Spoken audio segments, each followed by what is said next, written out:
¿Qué onda? ¿Cómo está Horizonte Mexicali?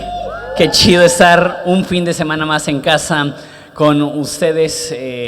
Cuando recién iniciamos Horizonte Mexicali, alguien me dijo, oye, pero seguro no vas a ir en el verano a Mexicali, ¿verdad? Y pues aquí estoy, feliz de estar un fin de semana más considerando la palabra de Dios. Si tienes tu Biblia, ábrela a Marcos capítulo 14. ¿Alguien está feliz de estar en casa el día de hoy? Los veo un poco serios, unas cuantas sonrisas. Tenemos la oportunidad de considerar la palabra de Dios, que es viva y es eficaz y es más cortante que cualquier espada de dos filos y penetra hasta lo más profundo de nosotros y nos llena de vida y esperanza y fe, y siempre es un buen domingo para estar en casa y tener un encuentro con Jesús. Entonces, como dije, vamos a estar en Marcos capítulo 14, del versículo 66 al 72, y después del capítulo 15, del 1 al 15. Si lo vas a leer en tu teléfono, voy a leer la NTV, la Nueva Traducción Viviente, y si no, está en pantallas, aunque esté un poco tenue. La verdad, de este salón nos lo están prestando en lo que arreglan el aire, pero igual el aire aquí tampoco está tan chido. Entonces, si quieres usar tu boletín o tu sobre de ofrendas para echarte aire, adelante. Entonces, dice así: mientras tanto, Pedro estaba abajo en el patio. Una de las sirvientas que trabajaba para el sumo sacerdote pasó y vio que Pedro se calentaba junto a la fogata y se quedó mirándolo y dijo: tú eres uno de los que estaban con Jesús de Nazaret. Pero Pedro lo negó y dijo: no sé de qué hablas. Y salió afuera a la entrada, y fue ese instante, y más bien en ese instante, cantó un gallo. Cuando la sirvienta vio a Pedro parado ahí, comenzó a decirles a los otros: no hay duda que este hombre es uno de ellos. Pero Pedro lo negó otra vez. Poco más tarde, algunos de los otros que estaban ahí confrontaron a Pedro y dijeron: seguro tú eres uno de ellos, porque eres Galileo. Pedro juró: que me caiga una maldición si les miento. No conozco a este hombre del que me hablan. Inmediatamente el gallo cantó por segunda vez. De repente las palabras de Jesús pasaron rápidamente por la mente de Pedro: antes de que cante el gallo 2 veces, negarás 3 veces que me conoces. Y se echó a llorar. Muy temprano por la mañana, los principales sacerdotes, los ancianos, los maestros de la ley religiosa, todo el concilio supremo, se reunieron para hablar del próximo paso. Ataron a Jesús y se lo llevaron y lo entregaron a Pilato, el gobernador romano. Pilato le preguntó a Jesús: ¿eres tú el rey de los judíos? Tú lo has dicho, contestó Jesús. Entonces los principales sacerdotes siguieron acusándolo de muchos delitos. Y Pilato le preguntó: ¿no vas a contestarles? ¿Qué me dices de las acusaciones que presentan en tu contra? Entonces, para sorpresa de Pilato, Jesús no dijo nada. Ahora bien, era costumbre del gobernador poner en libertad a un preso cada año durante la celebración de la Pascua, el que la gente pidiera. Uno de los presos en ese tiempo era Barrabás, un revolucionario que había cometido un asesinato durante un levantamiento. La multitud acudió a Pilato y le pidió que soltara a un preso como era la costumbre. ¿Quieren que les deje en libertad a este rey de los judíos?, preguntó Pilato. Pues ya se había dado cuenta que los principales sacerdotes habían arrestado a Jesús por envidia. Sin embargo, en ese momento los principales sacerdotes incitaron a la multitud para que exigiera la libertad de Barrabás en lugar de Jesús. Pilato les preguntó: entonces, ¿qué hago con este hombre que ustedes llaman rey de los judíos? Crucifícalo, le contestaron a gritos. ¿Por qué?, insistió Pilato. ¿Qué crimen ha cometido? Pero la turbia rugió más fuerte: crucifícalo. Entonces Pilato, para calmar a la multitud, dejó a Barrabás en libertad y mandó azotar a Jesús con un látigo que tenía puntas de plomo, y después lo entregó a los soldados romanos para que lo crucificaran. Padre, te damos gracias por la oportunidad de considerar tu palabra. Te pido que nos hables como siempre lo haces. Te pido que hoy pueda ser un encuentro contigo, que nos ayudes a darnos cuenta de la libertad que tienes para nosotros, de ese ejemplo que me vuela la cabeza de Barrabás, un hombre preso que obtuvo su libertad no por un acto personal, sino porque tú decidiste tomar ese lugar que a él le pertenecía. Y Padre, te damos gracias porque tú nos compras una libertad que no merecemos, y te damos gracias por eso, en el nombre de Jesús. Amén. Quiero que te imagines que te crías en una situación marginada, donde no tienes muchos recursos, quizá no tenías papá en casa, quizá tu mamá trabajaba para poder mantener a tu familia, pero por lo mismo casi no la veías. Y eso te llevó a quizá juntarte con malas influencias y a quizá juntarte con gente que participa en actividad criminal. Y eso va evolucionando hasta que un día cometes un acto que jamás te creías capaz de hacer, matas a una persona. Y vamos a decir que vives en un país donde ese es un delito castigado con muerte.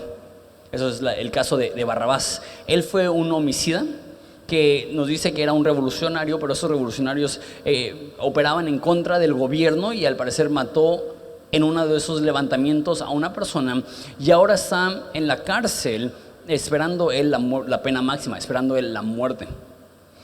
Y es en ese contexto que llega Jesús y toma su lugar. Y en esas dos historias vemos a Barrabás, que es el ejemplo de una persona que tiene un entorno terrible. Pero justo antes de Barrabás nos da la historia de otra persona que se llama Pedro. Y Pedro es lo contrario a Barrabás. Barrabás era criminal, Barrabás estaba por malos caminos, pero Pedro se crió no en un lugar de escasos recursos, sino en un lugar de clase media. Nos dice la historia que la pesca en el mar de Galilea en los tiempos de Jesús era una industria que iba en aumento, que estaba súper bien. Se han encontrado como fósiles de peces del mar de Galilea hasta Roma. Eso significa que lo estaban exportando por todo el imperio romano. Entonces, si eran pescadores en Galilea, probablemente les iba 2, 3. Eran los dueños, eran sus barcos, eran sus redes, tenía familia, tenía esposa, tenía a sus papás. Y uno pensaría de repente cuando ves a Barrabás y dices, sí, claro, Barrabás la regó porque mira su entorno. Pero después ves a Pedro y dices, no solamente son las personas que tienen entornos complejos que también meten la pata. Pedro, el amigo de Jesús, el elegido por Dios, quien fue discípulo de Juan antes de ser discípulo de Jesús, también metió la pata. ¿Qué nos demuestra esto? Realmente, más que nuestro entorno, hay algo en nuestra condición humana, en nuestro corazón, que nos lleva a tomar decisiones y hacer actos vergonzosos que nos lastiman, que lastiman a las demás personas, que nos colocan en un lugar complicado. Y la Biblia habla demasiado de esto. Dice en Romanos que desde que pecó Adán, tú y yo recibimos una naturaleza que peca, y porque pecamos merecemos un castigo, y porque merecemos un castigo recibimos una condena. Entonces vemos la historia de Barrabás, vemos la historia de Pedro, y los dos hablan. Pedro dice, que me caiga una maldición si estoy mintiendo, y niega a Jesús 3 veces. Vemos 2 hombres que merecen ser castigados. Vemos 2 hombres que merecen una condena. Vemos 2 hombres que pecan, que son malos, que tienen problemas, pero son personas totalmente distintas. Lo que me encanta es que Jesús vino tanto para darle libertad a Barrabás, que lo vamos a ver en un segundo, y Jesús vino para darle libertad a Pedro. Jesús vino para que Pedro, tras su error, tras su pecado, es uno de los datos más locos, creo yo, de la Biblia. Muchas personas no consideran la línea de tiempo, que Pedro niega a Jesús y la iglesia se inicia 50 días después, en el día de Pentecostés.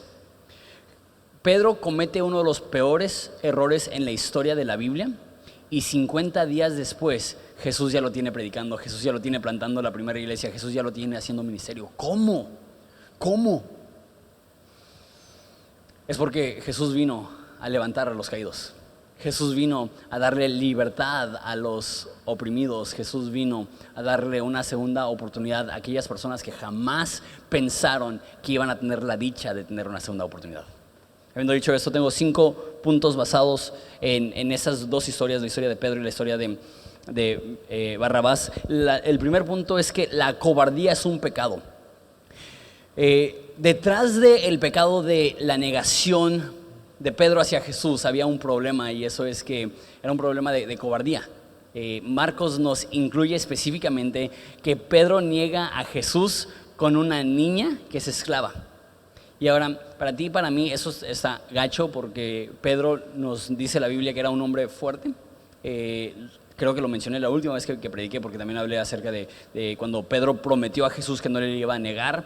Hay una historia donde dice que hay 153 peces grandes, y entre 5 no pueden sacar las redes del mar porque está tan pesado. Y dice que va Pedro solo y saca la red del mar. Entonces imagínate un cuate súper fuerte, súper imponente. Cuando llega un ejército a arrestar a Jesús, él se avienta solo con una daga en contra del ejército. Es ese tipo de persona, súper imponente, y nos pinta el contraste que dice que se le acerca una niña esclava. En la cultura machista del primer siglo, los hombres veían a las mujeres como inferiores. De hecho, en general, las mujeres no podían votar, las mujeres no podían tener propiedad, las mujeres no podían dar testimonio en caso de un juicio. Entonces, el hecho que hubiera sido una mujer ya hubiera sido para Pedro como una diferencia de estatus. Pero no solamente es una mujer, es una niña, es menor de edad. No solamente es una niña privada de su libertad. La persona menos intimidante, la persona menos imponente, la persona menos peligrosa. Y es la persona a la cual Pedro le tiene miedo. Creo que nos está mostrando aquí que la razón que Pedro negó a Jesús era por temor, era por cobardía. Y ahora, antes de seguir hablando mal de Pedro, quiero nada más notar, Pedro fue el que la regó peor. Pedro fue el que metió la pata de la peor forma. Todos hablamos de los errores de Pedro. ¿Y cuándo has escuchado tú hablar de un error de Juan o de Andrés o de Santiago? No los incluye. ¿Por qué? Porque ellos no negaron a Jesús. Pero ¿sabes qué es lo que me gusta de Pedro? Nadie más estaba ahí.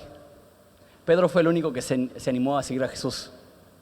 Que me demuestra esto, que a veces las personas que tienen los peores fracasos es porque están tomando los riesgos más grandes. Y a mí no me intimida ver a una persona que se tropezó cuando está intentando hacer algo grande para Dios. A mí no me intimida una persona que su resbalón sucede en el contexto de servir a Dios. Y eso es la realidad de Pedro. Estuvo mal lo que hizo, estuvo horrible, de los peores pecados registrados. Pero él estaba cuando los demás habían huido. Él siguió acercándose cuando los demás no tenían la valentía para acercarse a Jesús en ese momento. El error de Pedro fue tan grande porque había tomado un riesgo.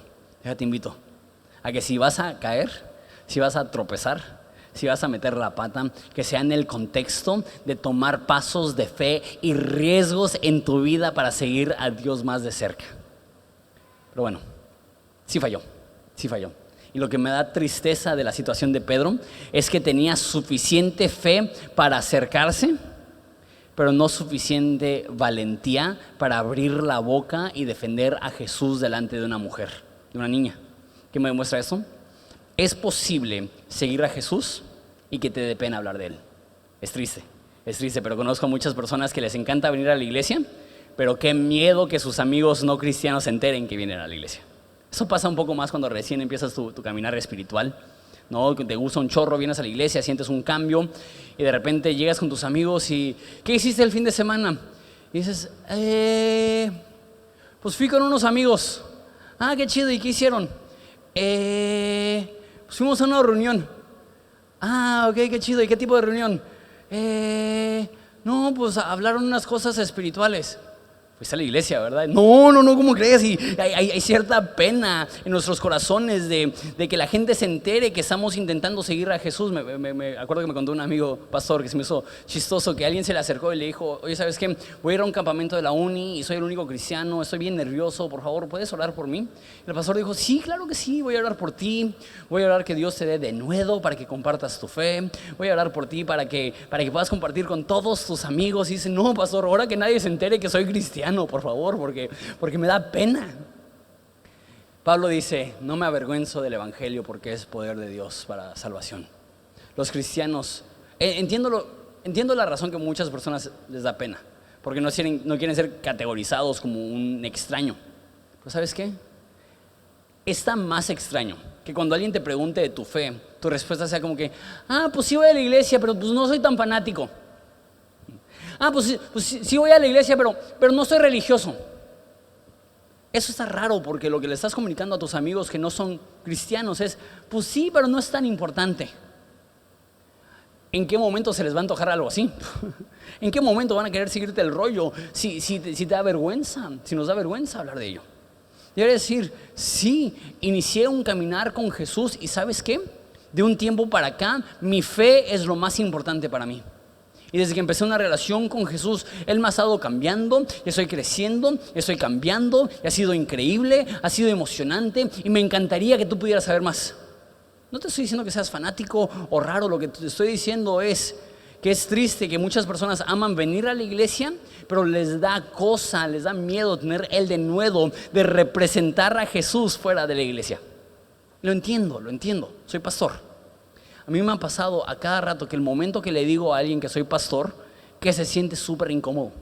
Siempre que voy en el Uber y, no, pues ¿a qué te dedicas? No, pues soy pastor. Es como que, y esa conversación se ha acabado.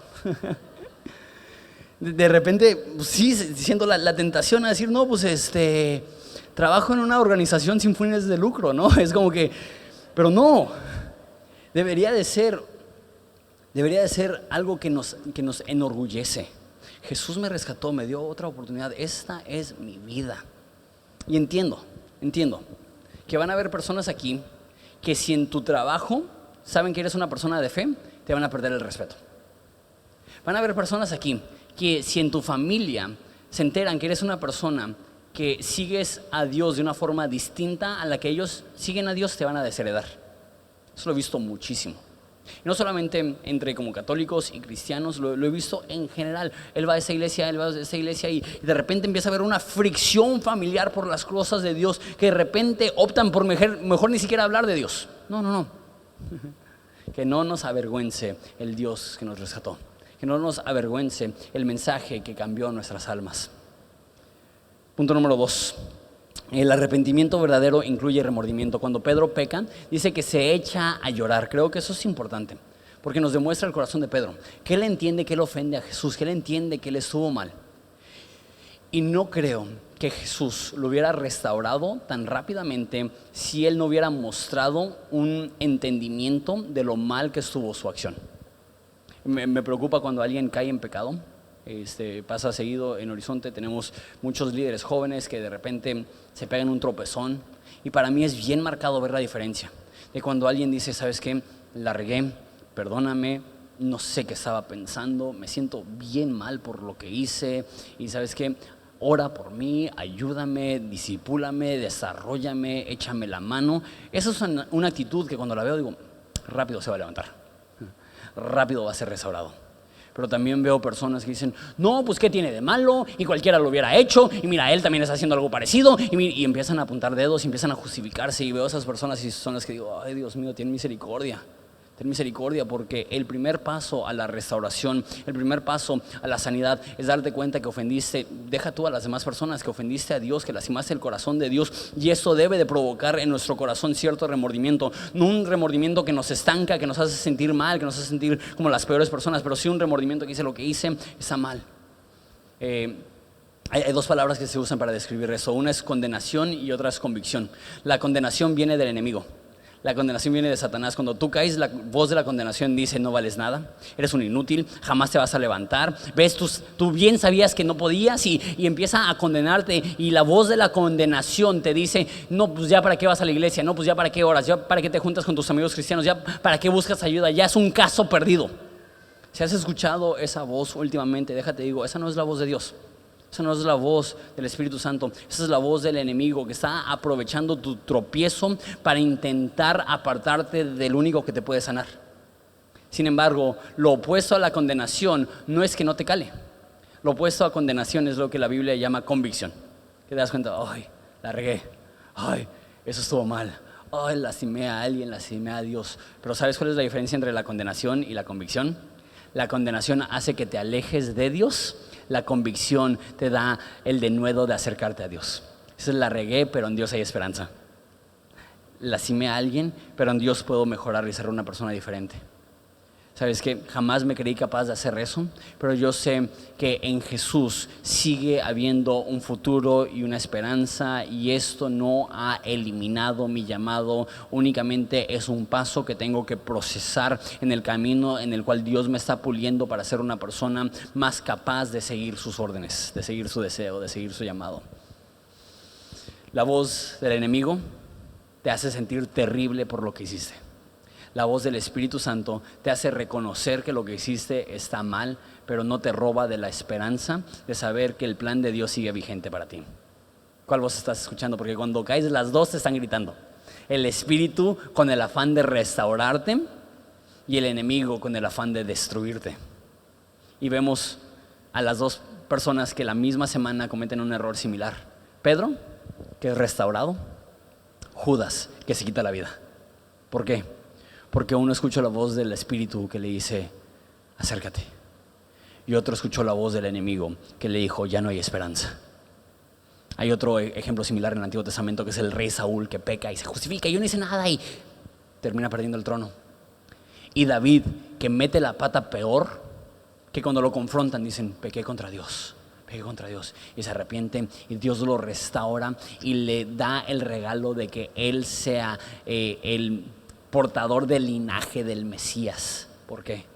No porque no se cayó, no porque fue perfecto, sino porque cuando cayó estuvo dispuesto. La Biblia dice, la tristeza de Dios lleva al arrepentimiento. No es malo sentirte mal cuando haces algo malo. Es malo quedarte estancado. Es malo dejar que eso se evolucione a depresión. Pero si te sientes mal porque hiciste algo malo, deja que eso mismo te motive a buscar a Dios, a acercarte a Dios. La condenación viene del enemigo, la convicción es sana. La tristeza que viene de Dios es sana porque nos lleva a acercarnos a Dios. Ok, eso es de Pedro. Quiero hablar un poco más acerca de Barrabás. Barrabás, su nombre significa hijo de papá. Y obviamente tú dices, no, pues todo el mundo tiene un papá y así. Pero en esa cultura era muy similar a la nuestra, que era común que alguien le pusiera a su hijo como su papá.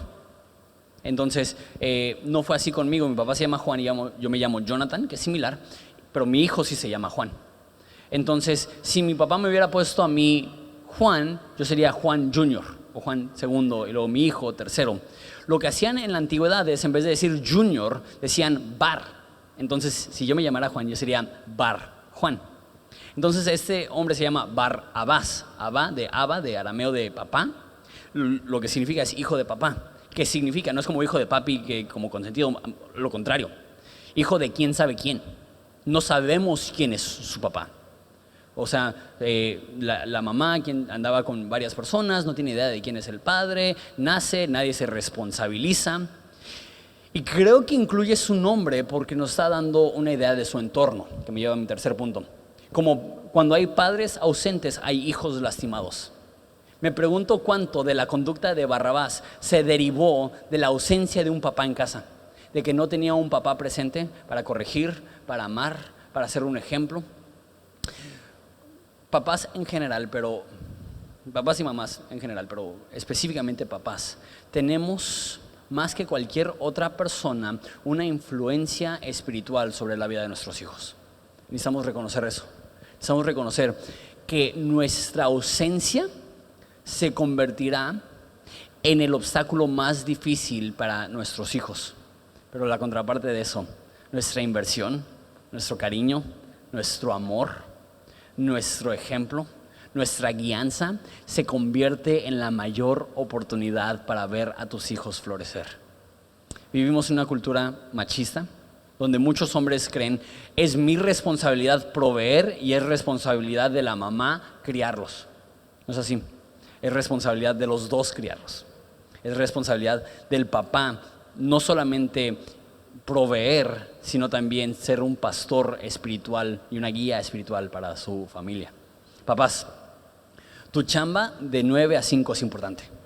Porque ahí es donde te ganas el respeto de la comunidad, ahí es donde te ganas el respeto de tu familia, ahí es donde ganas el pan para poder alimentar a tu hogar y pagar todo lo que se tiene que pagar. Es importantísimo. La Biblia dice que el que no trabaja, que no coma. O sea, no estoy minimizando la importancia de la provisión como papás.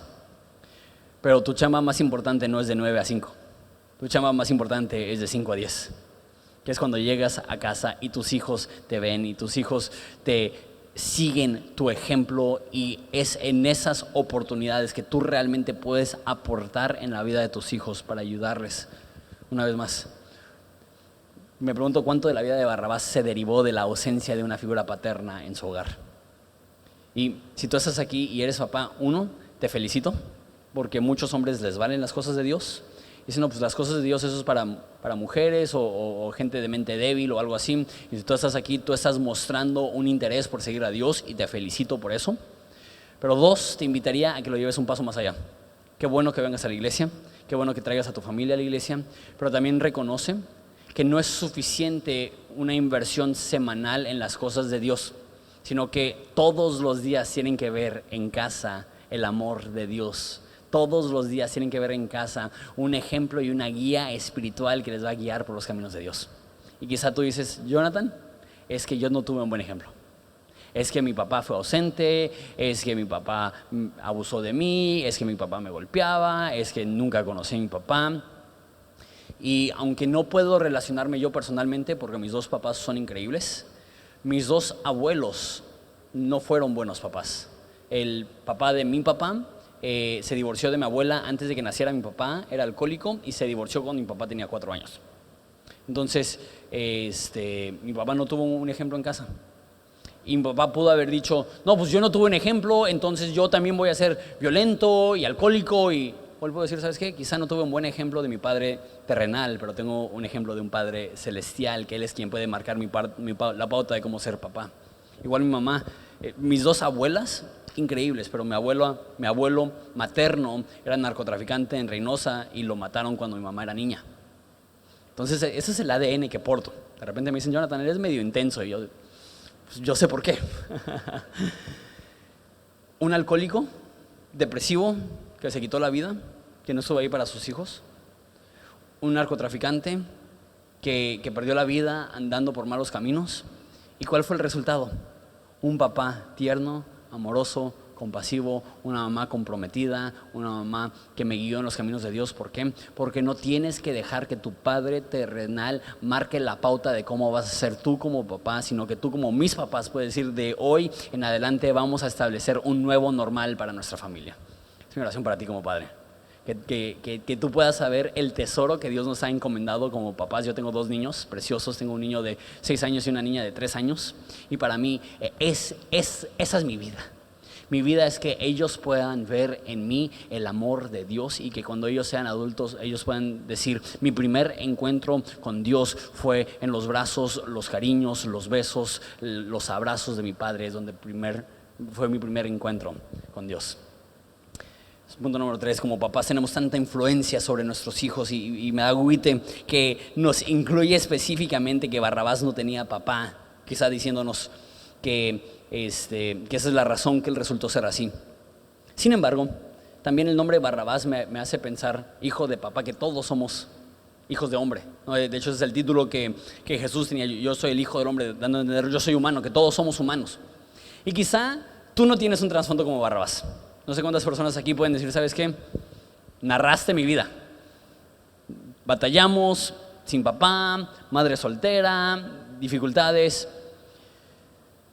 Hay personas así, pero también hay personas como Pedro, papá en casa, buen trabajo, estabilidad, que igual la riega, igual mete la pata.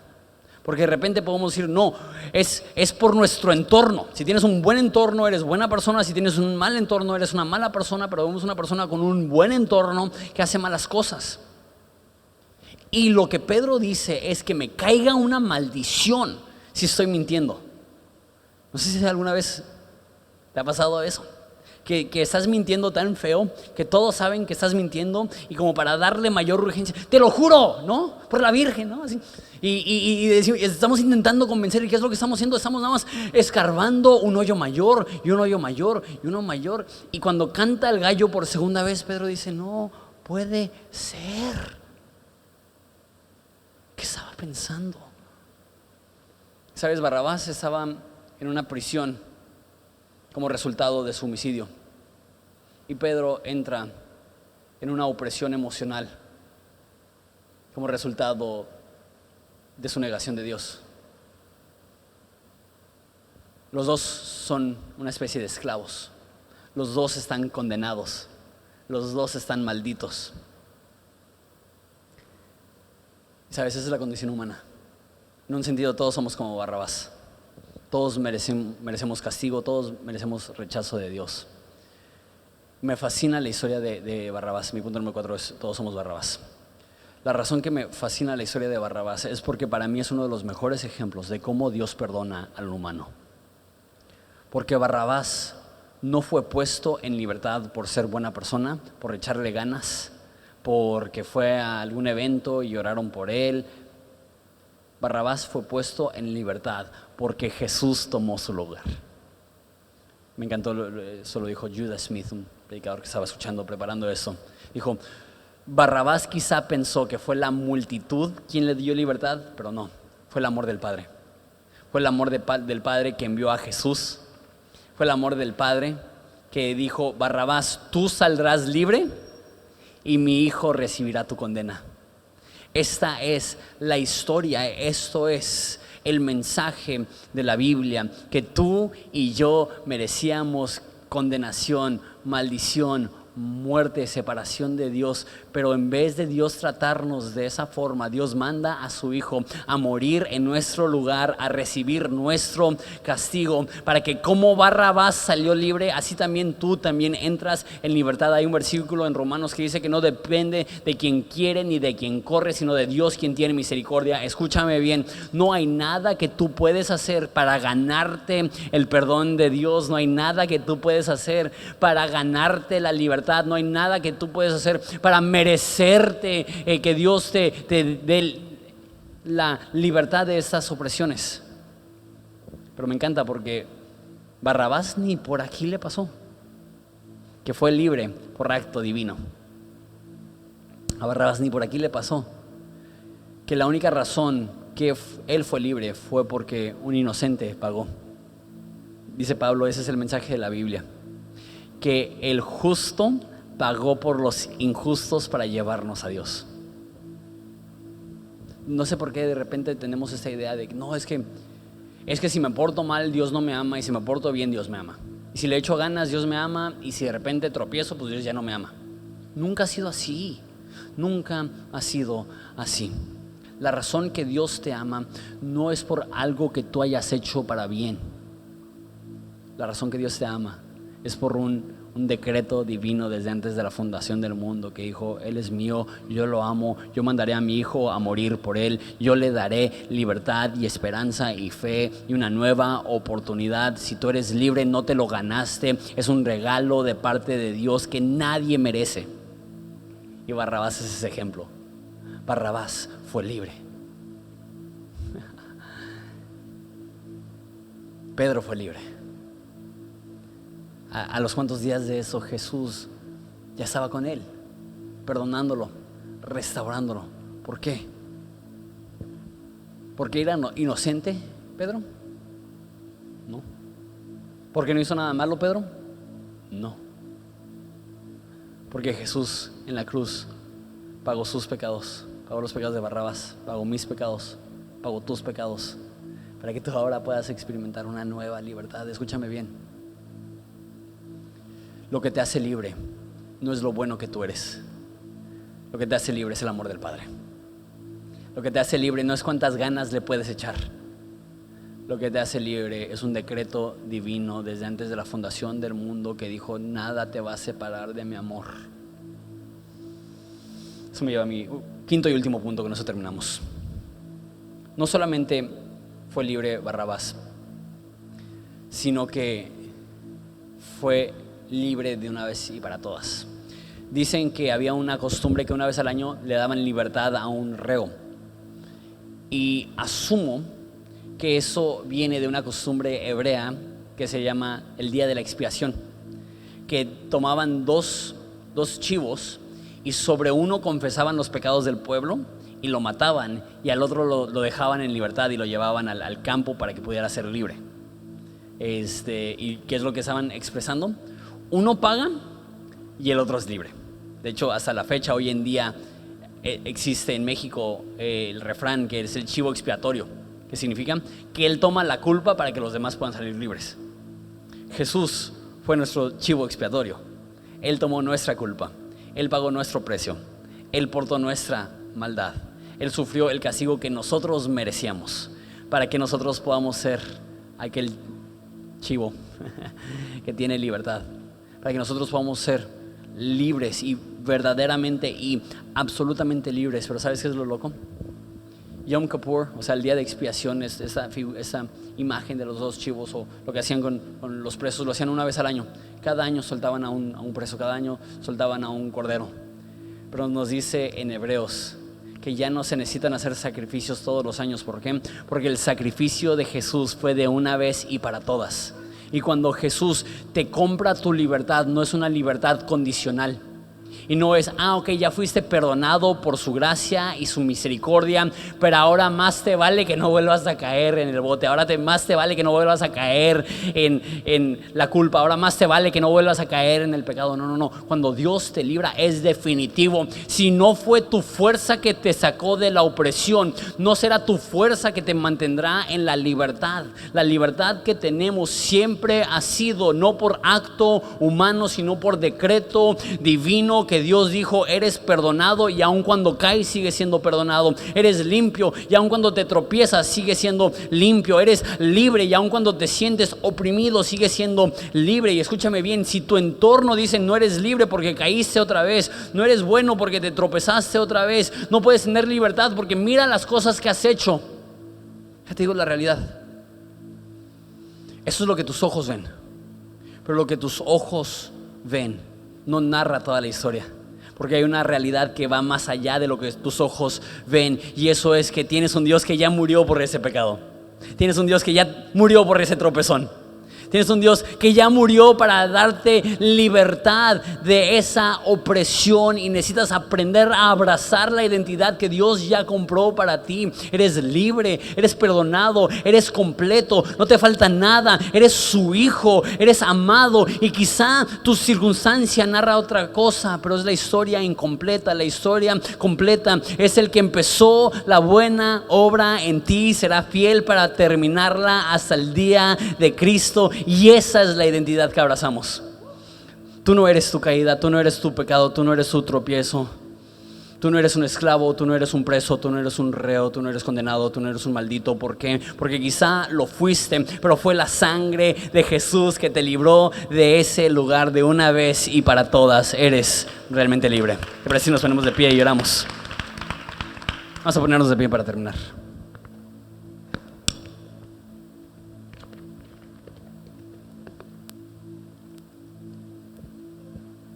Padre, te damos tantas gracias que aún en esa historia que vemos a un preso, y aún hablando con personas después del primer servicio y después de la reunión ayer en Ensenada, varias personas me dijeron: jamás había pensado que me hubiera identificado con Barrabás.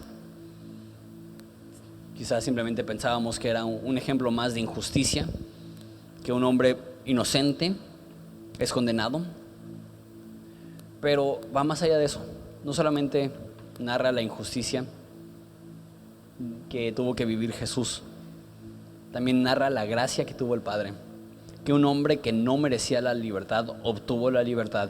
Y esa es la historia de cada uno de los que estamos aquí: hombres que hemos pecado, mujeres que hemos caído, personas que la hemos regado de mil formas, y tú aún así nos amas y nos ofreces perdón. Ayuda a restaurar nuestro corazón, que no cedamos ante la condenación que nos aleja de ti, sino que cedamos a la convicción que nos recuerda que lo que hicimos está mal, pero que nos impulsa a caminar a tu lado. Te amamos, Jesús, y queremos que eso sea tan real. Si somos cristianos, no lo somos porque le echamos ganas.